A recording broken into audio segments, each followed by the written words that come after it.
Welcome to your Artsy Girl podcast. I am your host, Christina Carrere. This is a podcast about art, poetry, and anything about creativity. Sit back, relax, and get your dose of brain food to get your creative juices flowing. Welcome to episode 19. Today's featured guest is Casey Clague, holds an MFA from the University of South Florida. They live in Tampa, where they co-founded the Red Herring reading series and serve as assistant poetry editor for Sweet, a literary confection. Critical and creative work appears or is forthcoming in Action, Spectacle, Permafrost, Gravel, New Writing, and elsewhere. Everyone, please welcome my next featured guest, Casey Clague. Hi, Casey. Welcome to the show. Hi, Christina. Thank you for having me. Thank you. You are local to me here in the Tampa area, and I want to say you are the first poet who lives the closest to me that is featured here. And I want to say congratulations. Oh, nice. Well, I feel pretty honored. And, there's tons of people to choose from, so hopefully it'll be the first of many.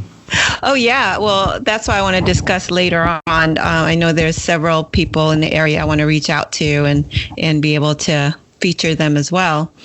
So tell me, how have you always lived here in the Tampa Bay area?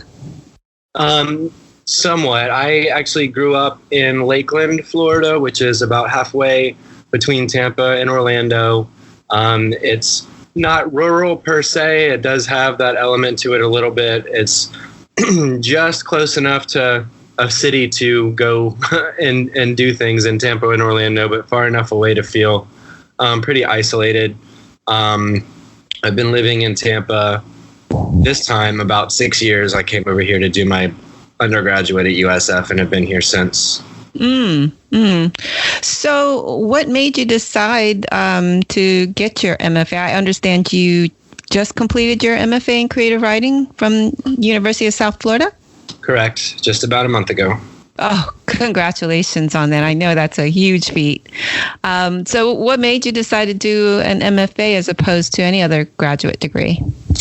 Well, it was actually pretty close to doing another graduate degree. My undergraduate major was psychology, and I was just about ready to apply to social psychology PhDs, like really within maybe a month or two of application. No way. Yeah, it was pretty quick turnaround. And my standard story about this is that, poetry was my bliss and I wanted to follow my bliss. And that's true to a really great extent. But I think one of the major tipping points was like my GRE scores were not very great. And I was like, I'm not going to get into a social psych PhD with these GRE scores. I can relate to that. Oh, my goodness. But anyways, so you got your MFA. What are your plans now? I mean, because that's what I have an MFA, and it's like when I got out, I'm like, okay, what now? Do you have a plan? Well, what's your next step? Yeah. Well, I mean, I do want to do a PhD. I am thinking more. I want to do one in literature, though, because I've been more kind of occupied with theory lately. I'm taking a year. I just got an editing job, so I'm going to do that and just try to get an application together for this upcoming season. Yes. And so I see that you are also the assistant poetry editor for Sweet, a literary confection, and that's through USF, correct? Not strictly. It's run by my professor, Ira Sukrangrung, was the founder with his ex-wife, Katie Regal, and one of their colleagues from grad school at Ohio State named Casey Wolf, who actually teaches at Eckerd now. And so, yes. Yeah, they all started. Small world. They all ended up in Florida. Right. So it's Ira, Katie, and Casey's journal. And I met Ira through USF. Yes, definitely. Yeah. How long have you been doing that? I've been doing it, I want to say, for about 2 years. Wow. About 2 years, yeah. So when you're editing and curating, what kind of work do you look for, or what kind of work speaks to you? I know each editor is different and they have their style. Sure. I like work that takes risks, and not necessarily formal risks, although, those can definitely be good as well. But, poems that really have to reach to get their metaphor, or are, doing surprising things with syntax or subject matter, just something that, really kind of pops out of the fray. Right. Cool. So, what prompted you and your colleagues to start up Red Herring reading series at the Mermaid Tavern? You had invited me once to speak, and I thank you for having me. But who else do you generally feature? Sure. Well, first, I'm very grateful that you came and read. I'm very sorry that I missed it. So maybe we'll have to arrange a return trip. I know you have your new book out, and we'd love to have you. And so we'll arrange that at some point. Yeah. So, generally we just kind of keep our ear to the ground. We have a very vibrant literary community here in Tampa. So we've been able to pull from UT. We had Erica Dawson recently. We've had Shane Hinton from UT. Ira. Nice. Stuff. Yeah. Let's see.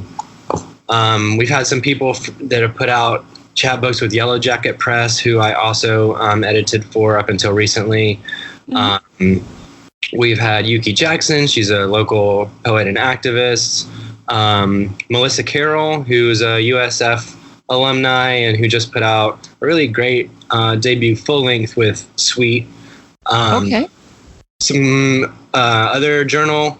Some journal runners. We have Jared Swartz, who runs Driftwood Press, Jonathan Simpkins, who runs Cigar City Poetry Journal, or co-runs. And so we've just been kind of dipping into the local community. And then we have some people that kind of friends of friends, or we just kind of know from some professional basis. So we've had people come from Wisconsin, Georgia. Okay. So you do reach out to other, people elsewhere also. Oh, definitely. That's cool. We can, for sure. Because I've been living here in the area for about 15 years now. And I have been writing and creating basically in my own little vacuum. Because you know what? I'm not in Tampa per se. Now I work there. And that's how I discovered you guys, but for the most part, I have been just, because I in suburbia, not really knowing folks around. So it's great now that, I seem to know what's around, who's around. And, and that's why I invited you on also to hopefully some audience members that, are in the area will know where to go to for some literary treats. Oh, great. Well, I really appreciate that. Our attendance has been really great. We started actually at Seventh Sun Brewery, and then just some different kind of we'll just say reasons prompted us to find a new venue. And so Mermaid Tavern has been really gracious to have us, and it's an incredible spot. So yeah, we're really happy to be there. Well, it's a cool venue. It really is. It's nice to see, USF grad students there too, hanging out and enjoying literature. Yeah. Oh, definitely. Yeah. And it's fun because you also not just, have people read, but you guys have some cool games and nice little fun things to do also. Oh, yeah. We really enjoy that stuff. We try to switch it up a little bit, but we have our kind of standards that we do, the live storytelling where we put up slides on a projection, and people have to kind of tell a story along with the slides, not having any sort of narrative cues or anything. And so that tends to be really fun. Kind of going back to the first part of this question about what prompted us to start it, we actually kind of borrowed some of our activities from an earlier event called First Draft that was run by some grad students the year above my colleagues and I, or 2 years above. When they graduated, they just weren't able to keep running it, or for whatever reasons. And we just wanted to keep something like that going that kind of fostered community and was able to feature writers and things like that. And so we kind of picked that up. And we've made it our own, I think. But the live storytelling thing we kind of got from them. Okay. Yeah, so that was one of theirs. However, they used to do skits a lot, and our skit writing is just not. But no, the live storytelling, there are some folks that can really just, impromptu and tell such a funny story. It's great. I know, I'm amazed. And oddly enough, it's never the fiction writers. No, we don't ever have fiction writers volunteer to do that. It's always you would think, right? I know. So it's cool. So now, can you tell me, who your earlier influences were, or who are your influences, in poetry and writing? Sure. Truthfully, my very first poetic influence, I think, was Jim Carroll, who, was the Basketball Diaries, famous kind of junkie rock and roller. And I was a teenager and just thinking like that was as cool as it gets. And so definitely like very into him, but not really so much later on. I think the first kind of literary poets, which is, not the best term, but it's a term that I'm going to use now. Louise Glick, definitely. She's my all-time. I love her. Yeah, I could read anything that she puts out. It's incredible. Jane Hirschfield I like a lot. W.S. Merwin. Carl Phillips is a favorite. So those are probably like the real key figures in who I read. Of course, there's probably more contemporary writers than that, but as far as influences go, I think sure. Yeah. Sure. And so what are the tropes you're exploring now? So my thesis collection that's becoming my first actual collection is kind of I'll say obsessed with space and the cosmos, and just the idea that we are learning more and more and more about this infinite expanse, but are not really considerably closer to attaining any real like understanding of it, or to be in touch with it in a physical sense. And so I feel like that's an opportunity for exploration and wisdom, but it also kind of compounds the kind of earthly claustrophobia, I think. Yeah. Where we're rooted on this planet pretty decidedly, but we have this huge infinite space to kind of make us wonder what else we could have. When I read a couple of your poems there, I see a lot of similarities, and that's exactly the trope that I generally go to. Well, my first poetry collection explores that. So it's funny. It's interesting. I was like, wow, I understand everything. I know what you have. So, so in that vein, can you read us a couple of poems then? Yeah, sure.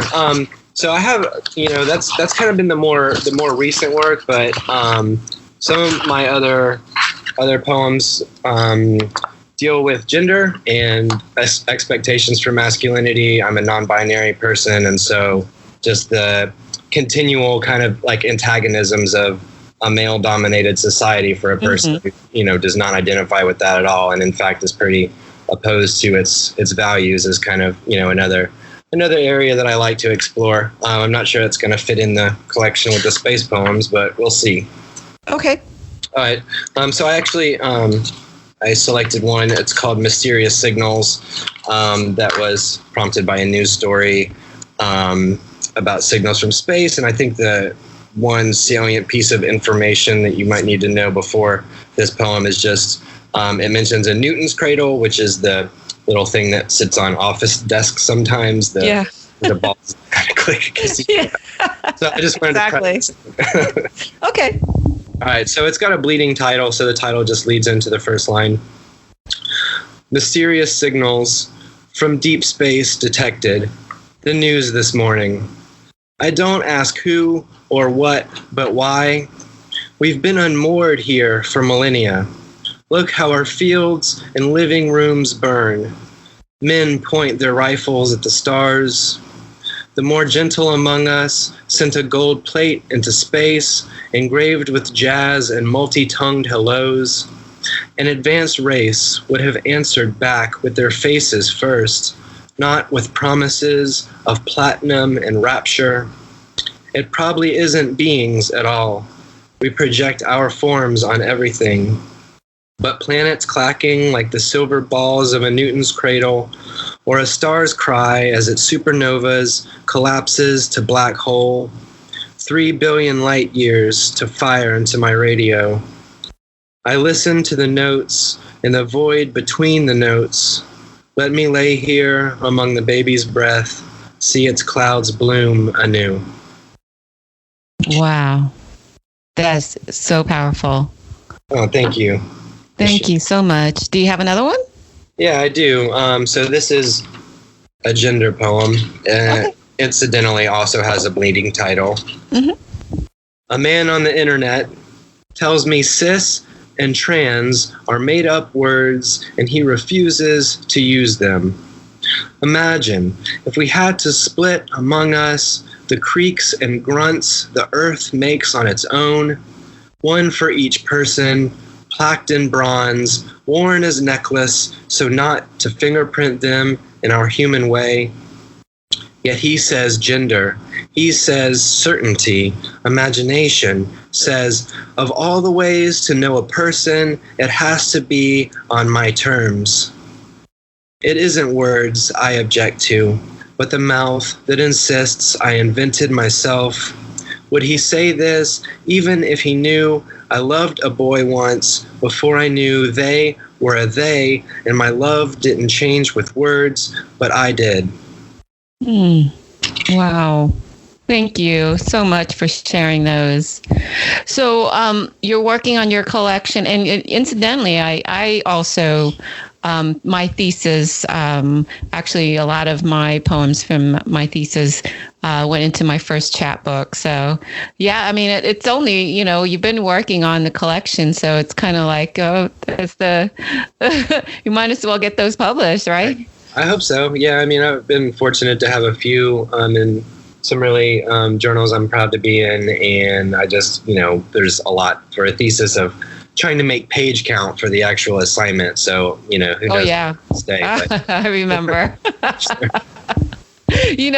Those poems are like filler poems, but you're like, try to work it some more and it just won't come, Yeah, absolutely. It's like. So do you have any set routines when it comes to writing? I like to, but the actual having of a routine really waxes and wanes with me. Like I have periods where I get up at 6 a.m. and I write for 2 hours, and I'll do that every day for sometimes a week, sometimes a couple months. It was certainly easier when I was in graduate school. I know.